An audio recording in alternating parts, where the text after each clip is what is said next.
नारद जी को विष्णु माया का दर्शन। राजा युधिष्ठिर ने पूछा, भगवान, ये विष्णु भगवान की माया किस प्रकार की है जो इस चराचर जगत को व्यामोहित करती है? भगवान श्री कृष्ण ने कहा, महाराज, किसी समय नारद मुनि श्वेत द्वीप में नारायण का दर्शन करने के लिए गए। वहां श्री नारायण का दर्शन कर और उन्हें प्रसन्न मुद्रा में देखकर उनसे जिज्ञासा की, भगवान, आपकी माया कैसी है? कहां रहती है? कृपा कर उसका रूप मुझे दिखाएं। भगवान ने हंसकर कहा, नारद, माया को देखकर क्या करोगे? इसके अतिरिक्त जो कुछ चाहते हो वो मांगो। नारद जी ने कहा, भगवान, आप अपनी माया को ही दिखाएं, अन्य किसी वर की अभिलाषा नहीं है। नारद जी ने बार बार आग्रह किया।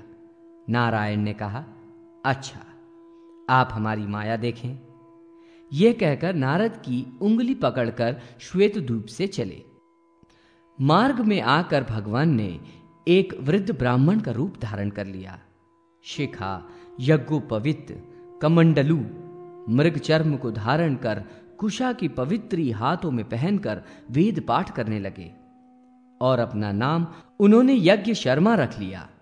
इस प्रकार का रूप धारण कर नारद के साथ जम्बू द्वीप में आए। वे दोनों वेत्रवती नदी के तट पर स्थित विदिशा नामक नगरी में गए। उस विदिशा नगरी में धन धान्य से समृद्ध उद्यमी गाय, भैंस, बकरी आदि पशुपालन में तत्पर कृषि कार्य को भली भांति करने वाला शीरभद्र नाम का एक वैश्य निवास करता था। वे दोनों सर्वप्रथम उसी के घर गए। उसने इन विशुद्ध ब्राह्मण का आसन, अर्ध आदि से आदर सत्कार किया। फिर पूछा, यदि आप उचित समझें तो अपनी रुचि के अनुसार मेरे यहां का अन्न का भोजन करें।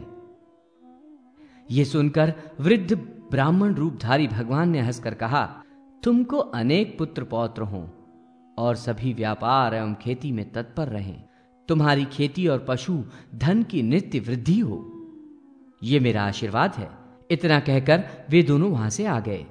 मार्ग में गंगा के तट पर वेणिका नाम के गांव में गोस्वामी नाम का एक दरिद्र ब्राह्मण रहता था। वे दोनों उसके पास पहुंचे।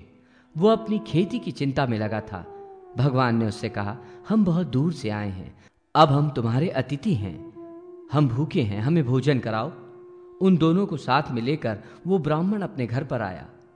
उसने दोनों को स्नान भोजन आदि कराया।